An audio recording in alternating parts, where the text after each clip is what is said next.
Excellent. I think we're on. Cool.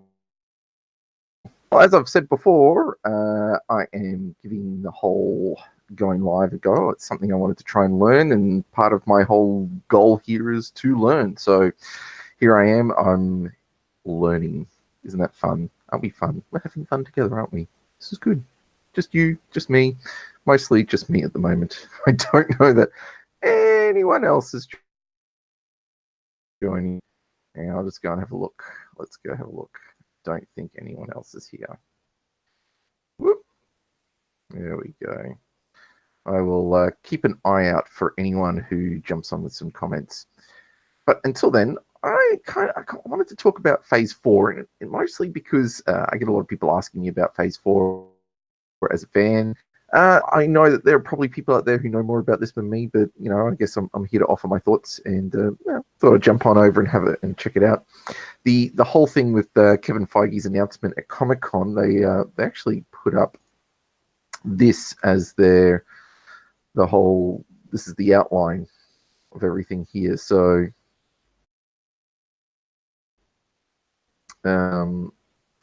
it's interesting, isn't it? It's interesting. There's probably a few things to note about this, mostly about what's there and what's not there. We're starting with Black Widow, the movie. We've got a mix of TV series and movies here, and I think that's important to keep those two separate. We're starting with the Black Widow film. This is Phase 4. This is Phase 4 of the Marvel Cinematic Universe, and I'm looking at it. It seems underwhelming, and I think that might be the right thing to do, if that makes sense. The idea of the MCU at this stage, I had a number of people say that they're going to use Infinity War and Endgame as a chance to step off because they've got Marvel fatigue. And quite frankly, I can understand that position, especially when over the 22, 23 movies, 22, 23, 23, I think, movies in total, it really was a great story arc, and it had great characters, great moments, some really downer moments, like not so great moments, but for myself, there wasn't a lot of down points. I didn't mind, like even the stuff that just generally I pretty much liked. Like people complained about Thor 2, and I quite enjoyed Thor 2. I thought it was, I enjoyed Thor 1 for that matter. But Thor 2, I thought was just a nice sci-fi film. See, as epically sort of caught up in the mythos Thor, which, Kenneth Branagh brought that real Shakespearean, that whole Thor as this great mythological character. I thought portrayed that well, kept it lighthearted. It was a nice introduction, some great characters involved. I liked that it introduced future wife, Lady Sith, Lady Civ. I never quite say it properly. Who then later goes on into the Marvel Agents of S.H.I.E.L.D. and appears there quite a number of times. Also, the only one of the friends not to get killed during Thor Ragnarok. Spoilers! I'm going to give that one away.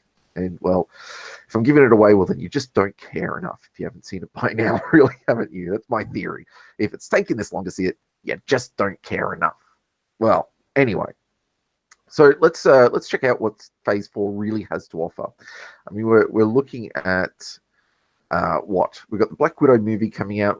That's an interesting choice. I mean, the whole part of Wanda dying, that's, people are like, okay, well, it's a prequel, but I don't know. Like, I have, not to get too conspiracy theorist here, but I feel like that's not exactly right. Mostly because I think yes, it's a prequel. It's obviously a prequel. There's obviously lots of information about it being a prequel, but I think that might be a little bit of a way of leading people off the scent. I generally think they have to be reintroducing the character. Surely she was too popular, she was too beloved, and really Scarlett Johansson just killed it as Black Widow. Like, she was I think the thing that made her work was that in the midst of a group of superheroes, super powered beings, you had this one human who could stand her own and do a job. More so than Hawkeye. I think she felt more formidable than what Hawkeye was. Hawkeye was cool. Like I didn't think Hawkeye would work. I think Joss Whedon made Hawkeye work. But more than that, I genuinely think Black Widow just comes across as, way more powered, way more powerful as as a fighter, but also as just character wise, like her character was stronger presence on screen, more to offer. I liked her introduction in Iron Man. I think they played that whole part well of her being, the spy in the midst, and trying to play, goofy girl for Stark, but really then just sort of flips it, and it was brilliant. So I don't think they're going to get rid of her. I actually think this might be a way of bringing her back. One of my theories might be that part of this, the flashback, is actually her remembering ways or remembering things that occurred that help her get off the planet that she's on, get away from the Soul Gem planet. The name's not coming to me right now, or traveling through space or whatever. I don't know, but or maybe they'll save it right for the post-credit scene where they'll bring her back, or it'll lead up to that. I don't think they want to get rid of her. I think they want to bring her back. I think she's too good to get rid of her right now. I don't know. Could be wrong. Could be wrong. Who knows? Could be wrong. Let's talk about the Eternals very quickly. Eternals, well, who are the Eternals? Well, I mean, we're going back to the Infinity Gems, aren't we? I mean, we're still we still seem to be caught up with the gems here. These were effectively the way back in time, dawn of creation. I don't know a huge amount about them. I do actually have I have the Eternals omnibus somewhere back there, which I probably should sit down and read. I've been meaning to read it for a while. I've got a few graphic novels of the Eternals. Haven't made that much time for it, but effectively, way back in time, they were the beings that they were created by the what are they called? The Ultimates, who could hold the Infinity Gems, the Celestials. They could hold the Infinity Gems, and they kind of used human DNA and created super beings or superhuman creatures, or whatever. And of course, there's a good side and there's a bad side, and they spend eternity battling it out to see who's better. And their fight sort of travels throughout time and space and blah de blah. So what are we going to see from that? Initially, they were a hoaxy, style of superhero. They were just kind of this cheesy but over the top, superheroes. But look, Marvel, if anything, Marvel has got a good history of taking somewhat B-grade characters and making them good. So I'm not overly fussed. I think, this could work. I think it could work. I think they could do something with this. I wouldn't be surprised if they turned them and made them something more interesting. I think this could be a good idea. Could be a good thing. I think the big news has got to be Thor coming out, and of course we've got Jane Foster, Natalie Portman returning to the role. This is exciting, but coming back as female Thor. Female Thor is not something that they're creating just for the movies. It is established in book canon. I think it was Jason Aaron who wrote that series. I didn't actually. That came out after I'd sort of stopped buying single copied issues, mostly because I had a daughter and could not afford a child mortgage and comic book collection. There's a future hint for you young people that life sometimes happens. But yeah, but at the same time, I've sort of kept abreast of the situation. But yeah, effectively, Thor is no longer found worthy of the hammer. And Jane Foster is. So she goes and defends Asgard. But of course, we know Asgard no longer exists in the movies. So what's her involvement? I don't know. But is Natalie Portman actually going to bulk up, or is it going to be that when she transforms, she's literally a different actress? Who knows what's going to happen? The one interesting thing I heard, which I haven't actually fully confirmed yet, but I heard that she's going to Jane Foster's going to have cancer, and while she's Thor, she is capable of like she holds off the cancer holds off, but while she's Jane Foster, the cancer progresses. Now that again isn't an original storyline. When they rebooted the Thor storyline, I'm trying to remember the author. It wasn't Brubaker. Anyway, when they rebooted the Thor franchise not that long ago, that was so they're kind of meshing a few different storylines there. If that's the case, I haven't, as I said, fully, um, I haven't fully confirmed that storyline. But if that's true, then it's again, it's a storyline it's proved useful, or it's proved true.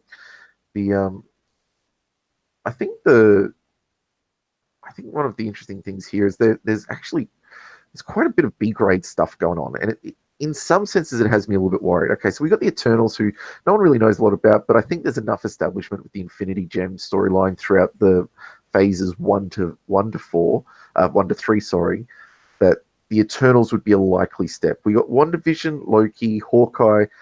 I don't know about these TV series. I'm a little bit concerned with the whole linking of the TV series to the movies.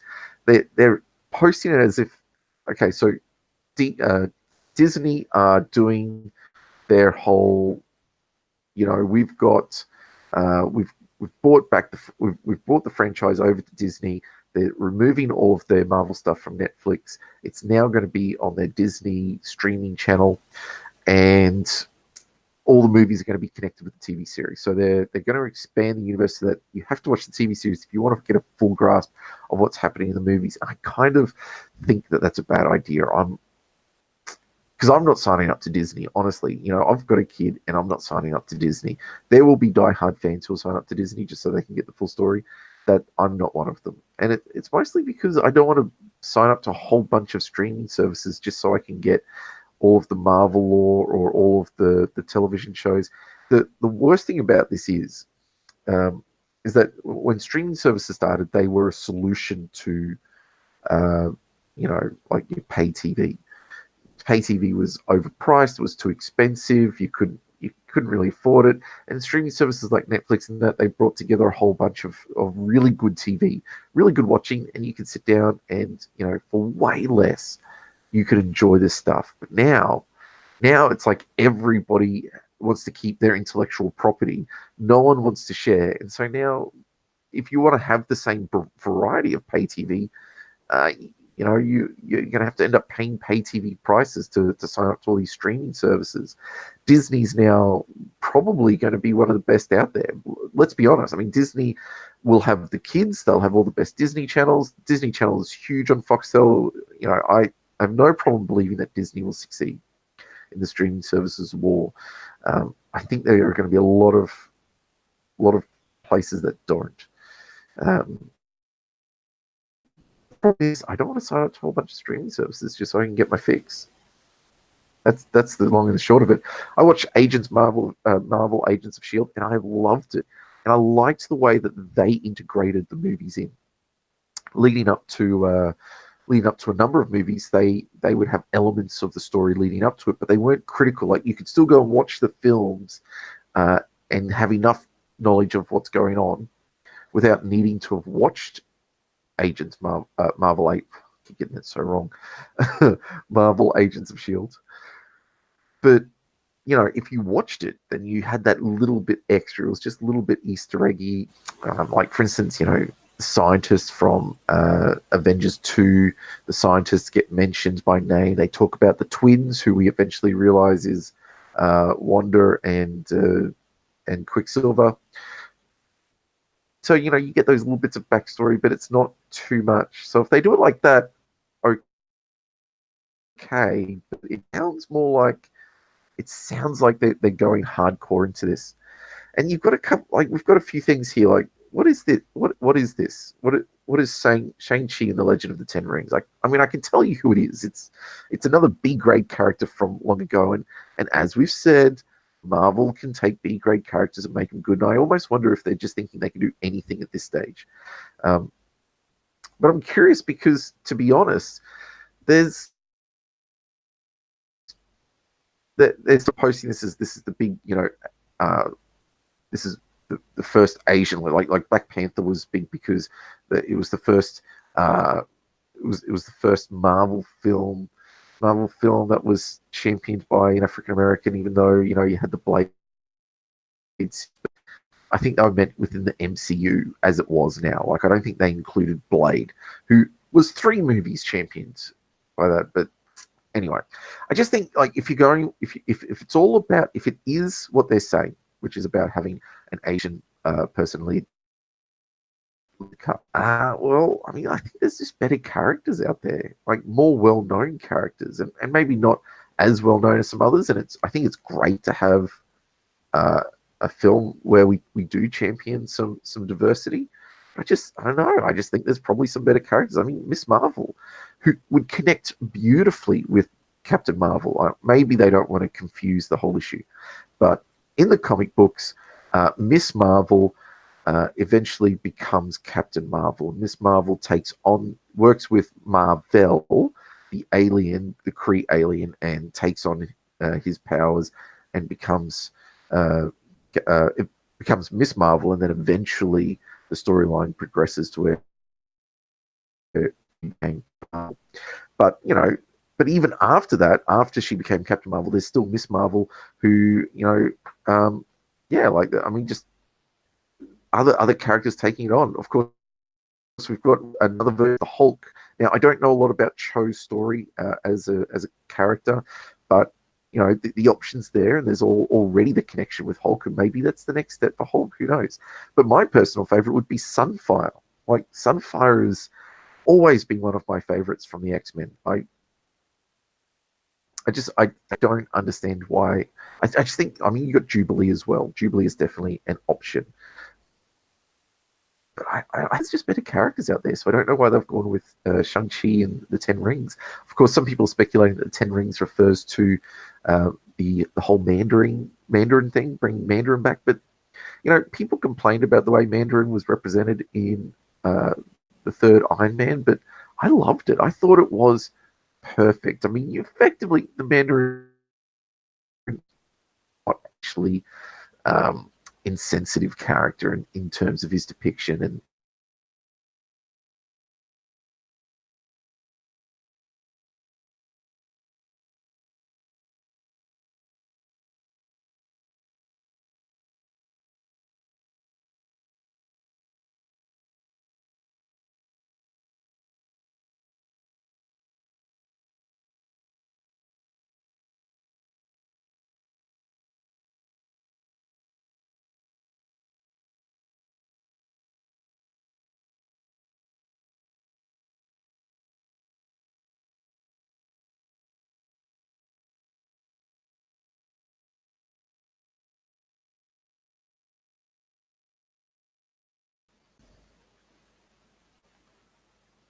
I think we're back.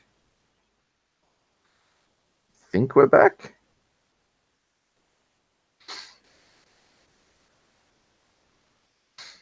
Okay. Whoops. Don't know what happened there. We'll see what happened on.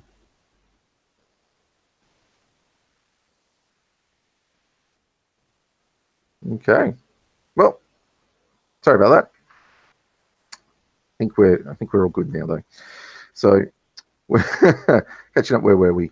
I was just saying that I think Sunfire is a far better character, but this also indicates one of the problems that might be happening here, and it's not just what is there in the whole MCU depiction. It's not just what we see there; it's what's missing. There's actually some really significant things missing. This is what I'm getting to, the whole point of why I think this might be a good thing. What's missing is, I mean, we've got Thor, the next Thor, which is, Thor's the first character to get the fourth film. We've got Falcon and Winter Soldier, but no Captain America yet. So there's no Captain America here, which is surprising because we know that the mantle was handed over. We've got no no Guardians of the Galaxy, but that's possibly because James Gunn is still off doing. He's going to be working on the next Suicide Squad. Which, dear God, please, James Gunn, make a decent Suicide Squad film. I mean, they the comic books deserve a good version of the film, and the last one was rubbish. They just need to be made up for. And there's quite a. I mean, there's one big missing thing which I'll get to in a second, but in terms of what else is missing, we know that just having a few technical issues tonight. Good grief! So no Black Panther, of course. No Captain Marvel.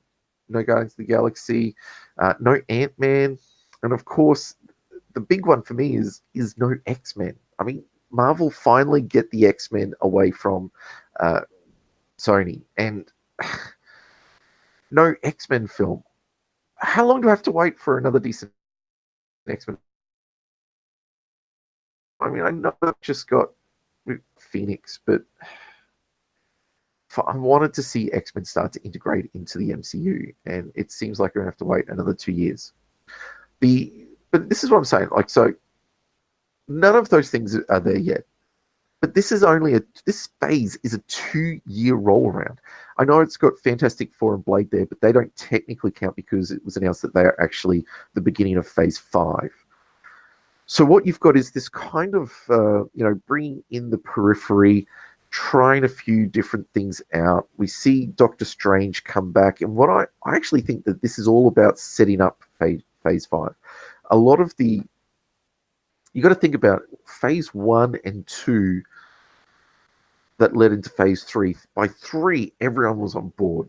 Everyone was interested in the storyline. We knew what the Infinity Gems were. We wanted to know what the next one was going to be and what was going to happen. And so we had this momentum by phase 3. And I think a lot of people remember phase 3, but it was this massive climax.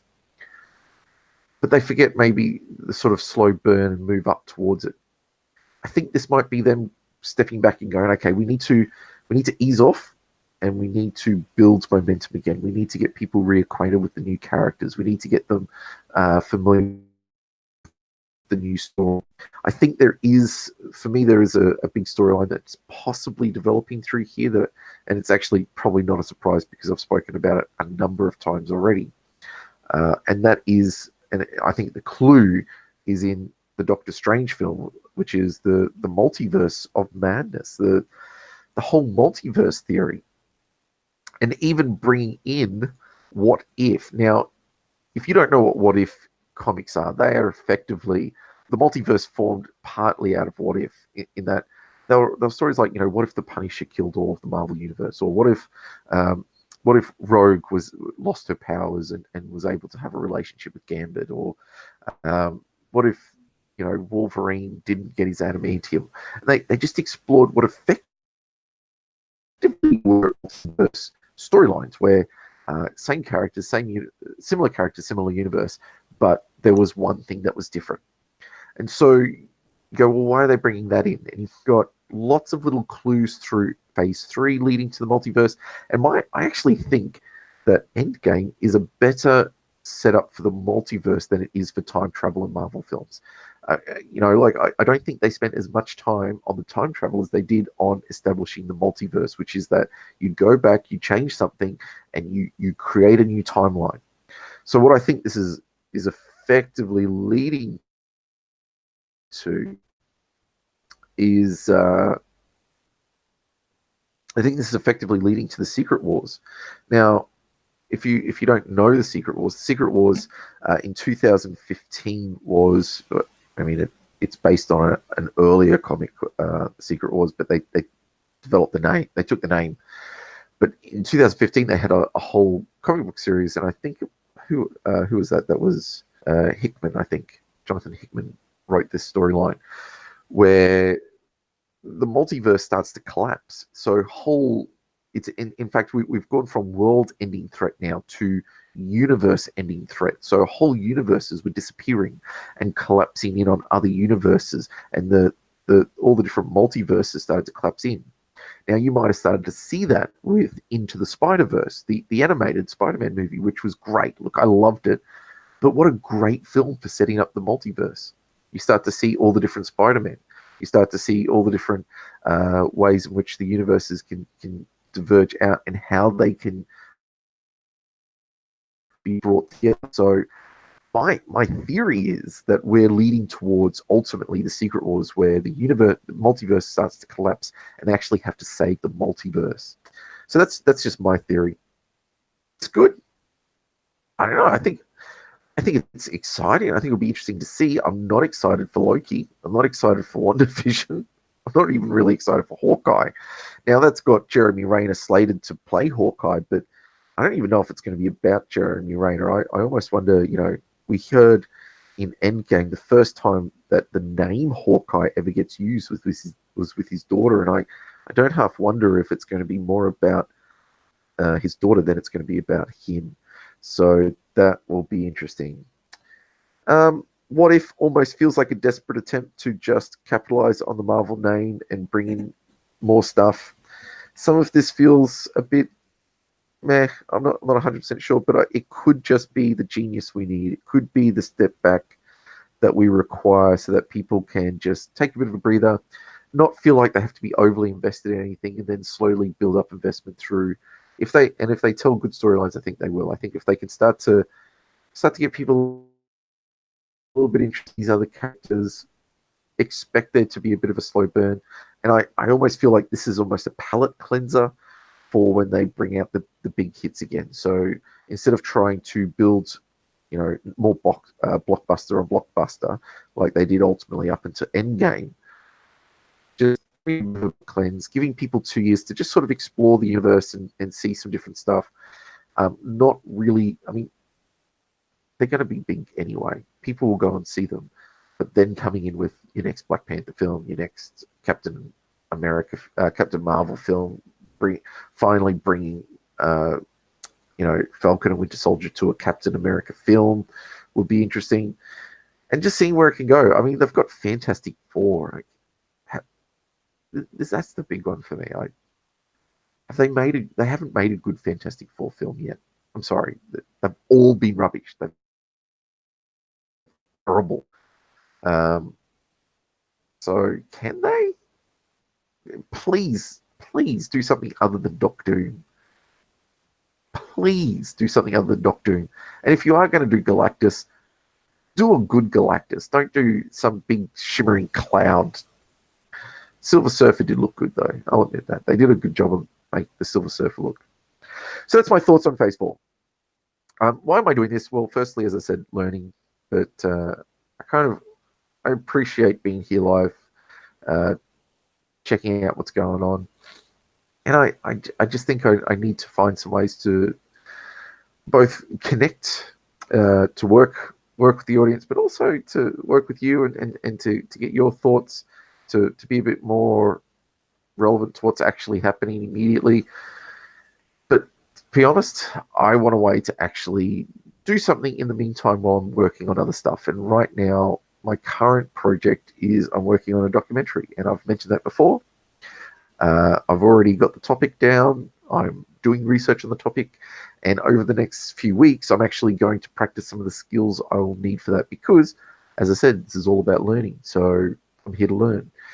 So I'm going to actually break down the process of documentary making into some select skills, and I'm going to do things to practice it. And I've got a few different opportunities to practice those skills, but they may not be necessarily connected with this channel. So I might put them up here anyway, just so you can see how I'm going with it. But it's actually going to be more about me practicing doing interviewing, building a B-roll series, and connecting life events to actual events of what the topic is.